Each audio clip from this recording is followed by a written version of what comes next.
Hi,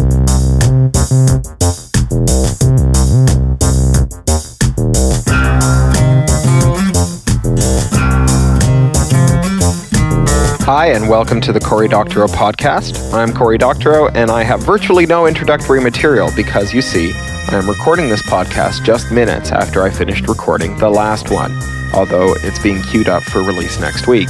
As you heard in the introduction to the last podcast, Monday is my first wedding anniversary, and I'm taking the day off.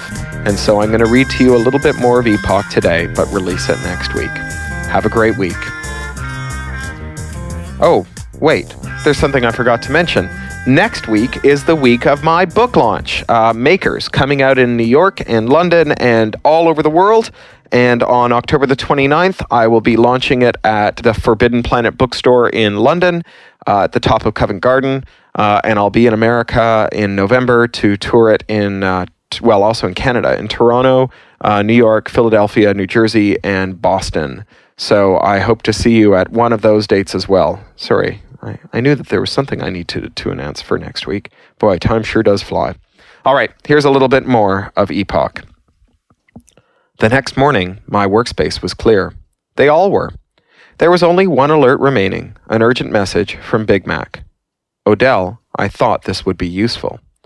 This was an attachment containing his entire network map, a set of master keys for signing firmware updates to his various components, and a long list of all the systems to which Big Mac held a root or administrative password. It was a very, very long list. Big Mac?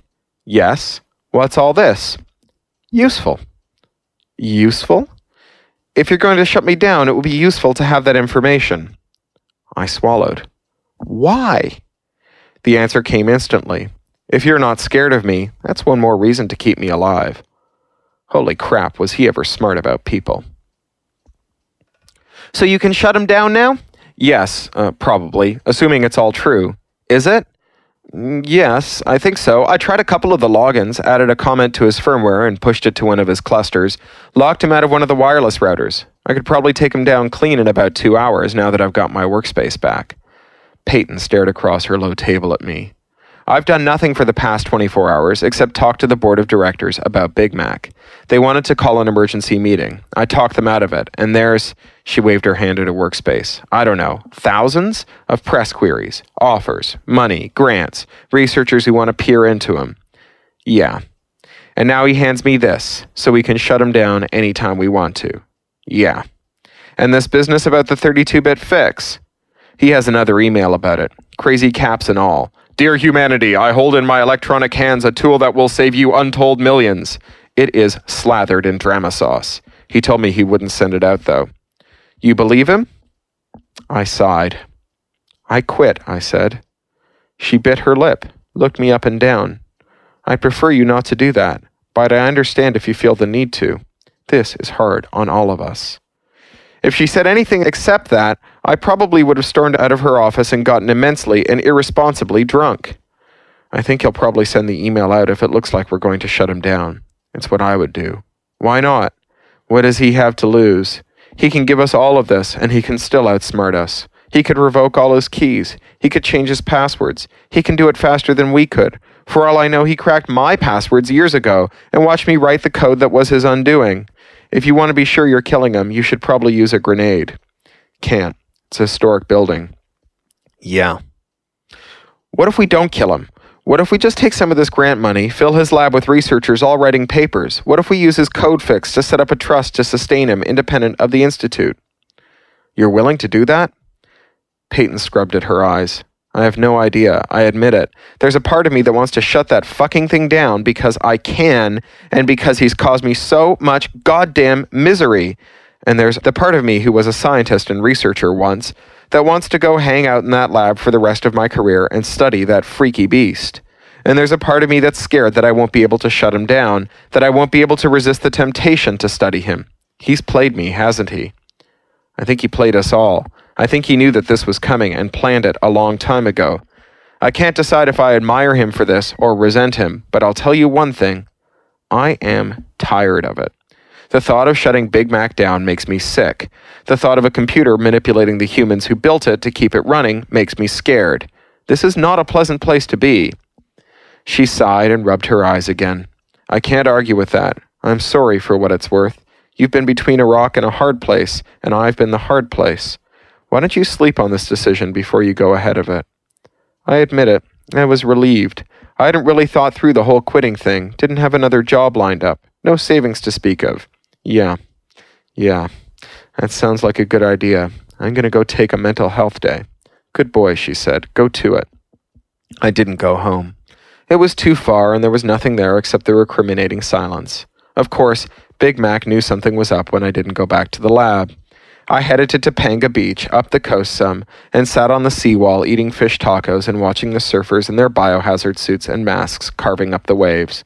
Big Mac called me just after I finished my first taco. I considered bumping him to voicemail, but something, fear, stopped me. What is it? In your private workspace, there's a version control repository that showed that you developed the entire 32-bit rollover patch kit in your non-working hours. Commits going back 3 years. It's yours, so if you quit, you'll have a job, solving rollover. The Institute can't touch it. I know you feel boxed in, but believe me, that's the last thing I want you to feel. I know that locking you in will just freak you out, so I'm giving you options. You don't have to quit, but if you do, you'll be fine. You earned it, because you kept me running so well for all this time. It's the least I can do. I have no idea what to say to you, Big Mac. You know that this feels like more of the same, like you're anticipating my fears and assuaging them preemptively so that I'll do more of what you want. It feels like more game theory. Is that any different from what you do with everyone in your life, Odell?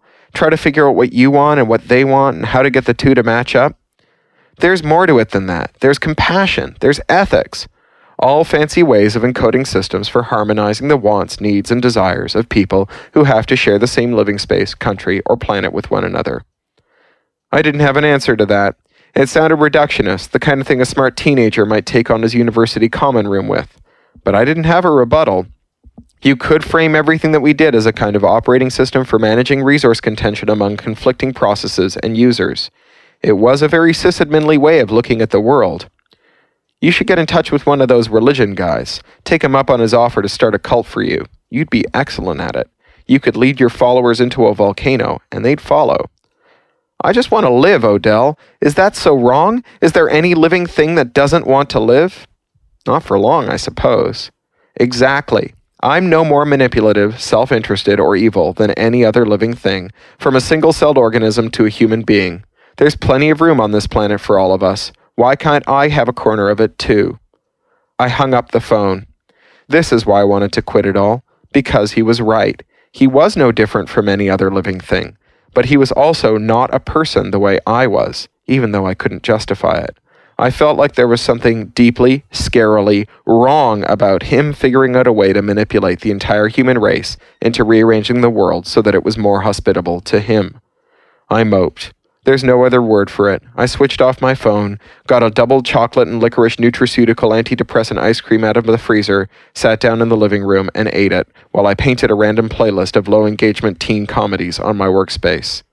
Zoning out felt good. It had been a long time since I'd switched off my thinker, relaxed, and let the world go away. After an hour in fugue state, the thought floated through my mind that I wouldn't go back to work after all, and that it would all be okay. And then, an hour later, I came to the realization that if I wasn't working for the Institute, I could afford to help Big Mac and not worry about getting fired. So I wrote the resignation letter. It was easy to write. The thing about resignation letters is that you don't need to explain why you're resigning. In fact, it's better if you don't. Keep the drama sauce out of the resignation, brothers and sisters. Just write, Dear Peyton, this letter is to inform you of my intention to resign effective immediately. I will see you at your earliest convenience to work out the details of the handover of my passwords and other proprietary information, and to discuss how you would like me to work during my final 2 weeks. Thank you for many years of satisfying and useful work. Yours, etc. That's all you need. You're not going to improve your employer, make it a better institution. You're not going to shock it into remorse by explaining all the bad things that it did to you over the years.